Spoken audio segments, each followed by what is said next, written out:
Las noticias que fue de la semana, hay veces, miren, yo les confieso que a pesar de estar todos los días en un medio de comunicación, hay días que no sé qué día vivo, de verdad, y hay días en que una noticia va, decimos vulgarmente, matando otra, y uno termina diciendo, pero esto lo dije, no lo dije, ¿cuándo fue? Estoy hablando de que el hecho de haber puesto preso a Sergio Urribarri, el exgobernador de Entre Ríos. Después estuvo en Israel como embajador. Bueno, pero el tema es que en su momento una fiscal, creo que allí ahora le vamos a preguntar, se llama procuradora, ahora lo voy a chequear, Cecilia Goyeneche, fue la que empezó con esta investigación y que recibió, fue sometida a un jury.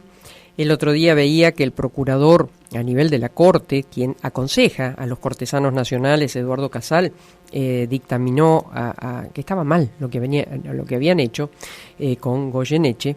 Y bueno, ella después de haber sido apartada de su cargo, ejerce como abogada y es profesora universitaria. Doctora Goyeneche, buenos días, gracias por atendernos. Hola, buenos días, ¿cómo estás? Un gusto hablar con ustedes. Gracias, igualmente. Solo para poner en contexto, como últimamente decimos los periodistas, ¿nos puede hacer una pequeña síntesis de, en su momento, lo que usted realizó para con el esclarecimiento de situaciones no claras, más sospechosas de corrupción de Sergio Urribarri? Sí, yo me desempeñé por 16 años como en diferentes cargos en la Fiscalía, en el Ministerio Público Fiscal de Entre Ríos. El último cargo que tuve a partir de 2012 fue el de Procuradora Adjunta de la provincia. Y en esa función, en los últimos años, se me asignaron las funciones también de fiscal anticorrupción, es decir, de coordinar toda la tarea de investigaciones de delito de corrupción. En ese marco, en Entre Ríos, se desarrollaron, se investigaron causas de corrupción de mucha relevancia, algunas de ellas en relación con el actuar del exgobernador Urribarri, especialmente a partir de los últimos meses del 2015 y 2016, donde a partir de algunas investigaciones periodísticas se iniciaron algunas causas de corrupción. Esas causas fueron avanzando y en el 2021 se inició uno de los juicios, que era por 5 hechos de corrupción que se le atribuyeron a Urribarri, que esa causa concluyó en abril del 2022 con la condena de Urribarri a 8 años de prisión, de Urribarri, de su ministro de Cultura y su cuñado, a 6 años y medio de prisión estos dos, y algunas otras colaboradores en ese. Doctora. Uy, se cortó. Bueno, vamos a intentar reconstruir. Hola. Ahí hola, está. Acá estoy. Sí. Perfecto. La conexión a internet. Sí, perfecto. Bueno. No, yo le contaba que él tiene otras causas de corrupción que también se investigaron, pero que todavía no han llegado, no se ha podido hacer el juicio por la profusa actividad que tienen las defensas de litigar todo lo que pueden para tratar de evitar, obviamente, llegar a un juicio y a una condena, ¿no? Pero esencialmente en estas causas en las que él está condenado se le atribuyó el uso del Estado, digamos, y la sustracción de bienes del Estado, de fondos del Estado, de dos maneras. Por un lado, sustrajo fondos del Estado porque hizo contrataciones por parte del Estado diciendo de que se trataba de contrataciones para cosas vinculadas a los entrerrianos, por ejemplo, para fomentar el turismo o para difundir algunas actividades de gobierno, cuando en realidad eran contrataciones que él estaba haciendo para pagar campañas de publicidad a nivel nacional, porque él tenía la intención de ser candidato a presidente en 2015 y entonces se quiso difundir su imagen a nivel nacional para ser más conocido. Y por otro lado también una de las causas por las que él está condenado es por la creación de una empresa que era el dueño su cuñado, aunque usaba testaferros para esconder esa pertenencia. Y a esa empresa se le desviaron infinidad de contrataciones del Ministerio de Cultura de publicidad en la vía pública. Ese desvío de contrataciones fue muy, muy patético, porque en realidad cuando se inició la investigación, por ejemplo, se pidieron muestras de ver qué contratos habían hecho y por qué habían contratado, habían destinado semejante cantidad de fondos a esa empresa. Y bueno, lo que se determinó es que en realidad las contrataciones no se hacían, que simplemente se llevaban el dinero y no prestaban ningún servicio, sino que eran contratos que estaban vacíos de contenido. Algunos lo realizaban y otros no, pero entonces se llevaban directamente todo ese dinero. Claro. Y a usted, ¿por qué la remueven? ¿Por qué es el jury que le realizan? Uno podría decir rápidamente, bueno, porque persiguió al gobernador de entonces, pero digamos, desde el punto de vista jurídico, ¿qué adujeron? Me atribuyeron.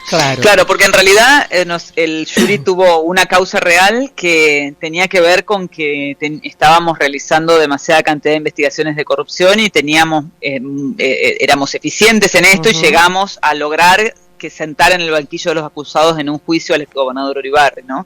Esa podríamos decir es la causa real de fondo.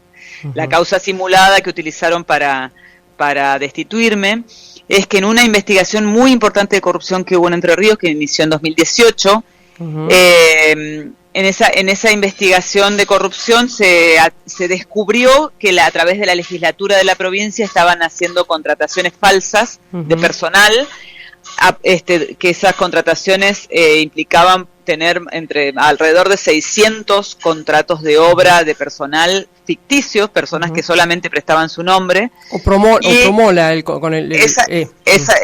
voy a eso. Claro. Y en esas contrataciones a las personas no les llegaba el dinero de su contrato, sino que simplemente le mantenían el pago de un monotributo. Claro.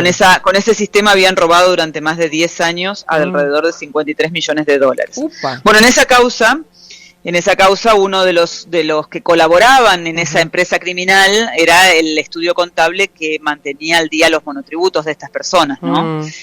El contador de ese estudio contable, uno de los contadores de ese estudio contable, era amigo de mi esposo.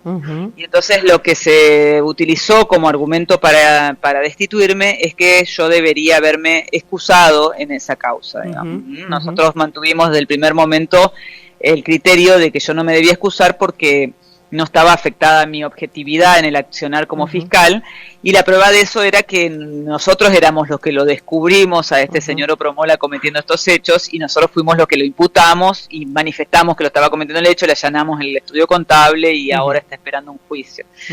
Pero bueno, en definitiva, y además de que nunca en la historia nadie fue destituido por excusarse o no excusarse, que son cuestiones que se debaten en un procedimiento, ¿no? Claro.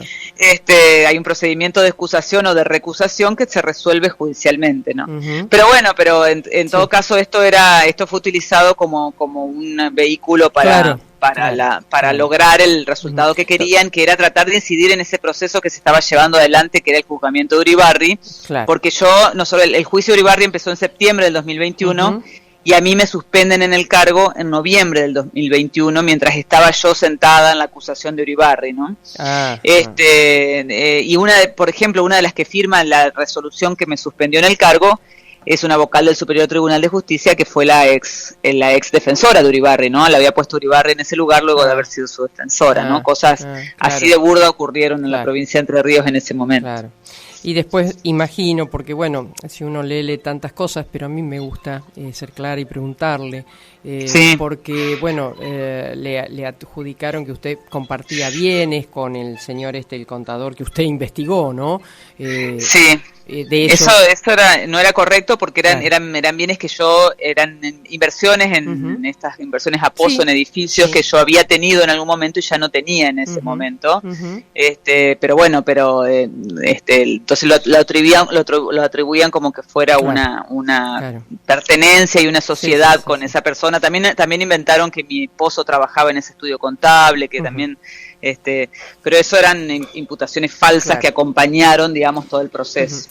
Lo de Casal, que si bien entiendo que siempre es lo del Procurador General, a eso me refiero, de la Corte Suprema de Justicia de la Nación, siempre son dictámenes no vinculantes, ¿verdad? Claro, son dictámenes no vinculantes. Ahora cobra fuerza, y más luego de esto, supongo, ¿no? ¿Usted está esperando la posibilidad de que la restituyan en su cargo? Yo estoy esperando que la Corte resuelva mi recurso y me restituyan el cargo. La Corte obviamente tiene absoluta libertad de acción, puede rechazar el recurso, puede admitirlo y mandar a que fallen nuevamente en la provincia de Entre Ríos, que es lo que pidió Casal, o podría restituirme directamente en el cargo, que sería obviamente la pretensión óptima, pero la más difícil.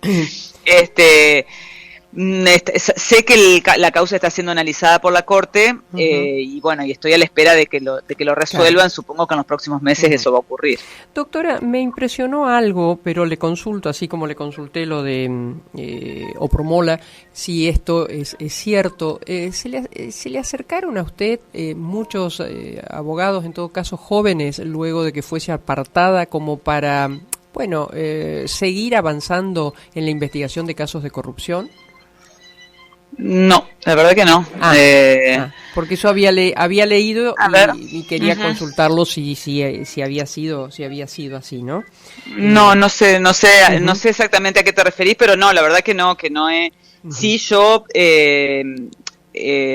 pertenecía cuando estaba como fiscal a algunas instituciones dentro de lo que son el Consejo de Procuradores, que me designó como fiscal anticorrupción, como coordinadora de un grupo de fiscales que estaban vinculadas a las investigaciones de corrupción, o la Asociación Argentina de Fiscales, que también teníamos un grupo vinculado a eso, pero eso era durante el ejercicio de mis funciones. Mire, acá en Rosario, un fiscal al que admiro por su valentía, junto con Eschapapietra, el doctor Ederi, hoy, al decir de él, ¿no? Lo juzgaron por causas como parecido a lo suyo, ¿no? Eso de decir, lo emparentan con algo y adelante con los faroles, y lo llevaron a lo que él dice, ahora me encargo en el ámbito de la justicia a hacer fotocopias, ¿no? Lo dice con mucha ironía, porque desaprovechar todo ese conocimiento y demás, habla muy mal de la justicia.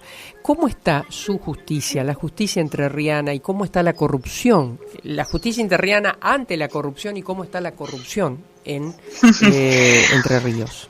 Nosotros, Entre Ríos es una provincia que tuvo durante mucho tiempo instituciones muy sólidas y tuvo a partir de 2004 una institución que fue muy positiva para la construcción del Poder Judicial, que es un Consejo de la Magistratura muy fuerte, muy bien formado, sin la política entrometida en el Consejo de la Magistratura. Menciono esto porque es el organismo de selección de los jueces, ¿no? Sí. Que buscó y funcionó muy bien hasta hace 2 o 3 años, cuando el gobernador Bordet decidió destruirlo, intervenirlo, pero hasta ese momento funcionó muy bien el Consejo de la Magistratura, trabajando con una integración muy plural, pero muy técnica, no política, trabajando en la selección de los mejores jueces.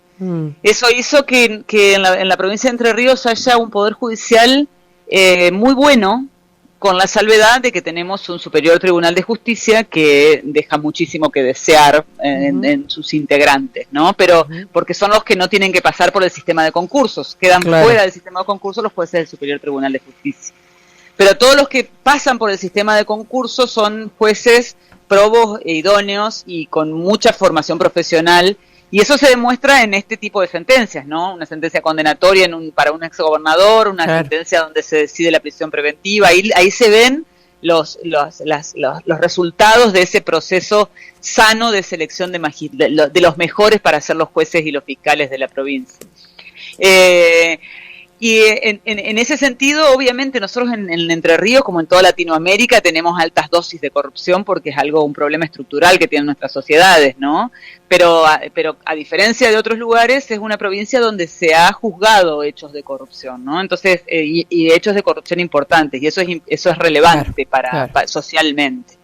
Ahora yo estoy trabajando un poco con la profesión, y estoy también trabajando en Santa Fe. Estoy, por ejemplo, defendiendo a un fiscal ante el proceso de destitución que tienen en Santa Fe, que es un proceso que es sumamente cuestionable también, porque ¿puedo preguntarle es un proceso político? ¿Cuál es el fiscal, doctora? Es un fiscal de Reconquista que se llama Aldo Gerosa. pero esencialmente como sistema, el sistema de juzgamiento, porque una de las cosas que nosotros tenemos que enfocarnos si queremos mejorar el combate a la impunidad de los hechos de corrupción es el sistema de selección de jueces, que tiene que ser el mejor de todos, y el sistema de destitución de jueces y fiscales, porque así como me pasó a mí, le pasa a muchos, claro. Que cuando actúan adecuadamente se ven perseguidos. Claro. Y esa situación de persecución de jueces o fiscales que actúan llevando adelante este tipo de causas de corrupción, tiene que ser un proceso, que tenga la menor incidencia política posible. Claro. Y entonces ahí hay que tener mucho cuidado en cómo son estos procesos. Por eso cuestiono el sistema de Santa Fe, donde los fiscales, no los jueces, pero sí los fiscales, son sometidos a un enjuiciamiento por parte de la legislatura. Y sí, acá usted lo sabe, un senador cuestionado fue quien aportó para el separamiento de quienes lo investigaban, ¿no? Eso no se eximió, acá no hubo apartamento. Doctora, lo último, como no soy una entendida en la materia, solo soy una periodista, le consulto, me llamó la atención que lo apresaran a Uribarri, que sin sentencia firme, creo que se dice. ¿Eso es porque había indicios de que podía fugarse reales? Es un poquito más amplio que eso, en realidad. Uribarri tiene una sentencia confirmada en 2 instancias dentro de la provincia de Entre Ríos. Confirmó el recurso que en Santa Fe se llama el recurso de apelación, que aquí se llama recurso de casación, y lo confirmó después el Superior Tribunal de Justicia. Le rechazó el recurso que interpuso ante el Superior Tribunal de Justicia la defensa de Uribarri y todo ese grupo. Eso ocurrió en abril de este año. Hace unos pocos días, el 22 de octubre, con un voto muy cuestionado de una jueza del Superior Tribunal de Justicia que cambió abruptamente sus criterios anteriores, se le concedió un recurso extraordinario federal a Uribarri como para dejar todavía una instancia abierta y que no tenga que empezar a ejecutar la pena. Pero en paralelo a eso se estaba discutiendo la imposición de la prisión preventiva, que es lo que se resolvió el martes de esta semana con la disposición de la prisión preventiva. El justificativo no es solamente la posibilidad de fuga, sino la posibilidad de entorpecimiento del proceso, la posibilidad de que frustre el cumplimiento de la pena que tiene impuesta. Y esa posibilidad de frustrar la pena se puede ejecutar a través de una fuga o se puede ejecutar a través de otros medios de entorpecimiento. Y entonces lo que analizaron las juezas del Tribunal de Casación de Paraná es que Uribarri en todos estos últimos meses ha venido realizando un montón de maniobras para frustrar la ejecución de la pena. Por ejemplo, Uribarri denunció a todos los que intervinieron en su proceso, a todos los jueces y fiscales que intervinieron en el proceso, ante la jueza Servini de Cubría en Buenos Aires, claro. Planteando que una denuncia falsa, ¿no? Planteando que había una mesa judicial en Entre Ríos que lo perseguía, que lo querían detener, con el objeto de que Servini de Cubría pidiera la causa en Entre Ríos y entonces la causa no siguiera su curso ordinario dentro de la provincia. Bueno, esto es un ejemplo nada más de algunas de las maniobras que realizaron, que son maniobras en realidad de entorpecimiento del proceso, ¿no? Como si un fulano que estuviera acusado de un homicidio le amenazara a un testigo. Claro. Sí. Ese sería más o menos el paralelo. Esto es mucho más refinado porque son gente que tiene muchos recursos y abogados de mucho renombre, pero en realidad tienen ese mismo objetivo, frustrar la aplicación de la pena que tiene impuesta.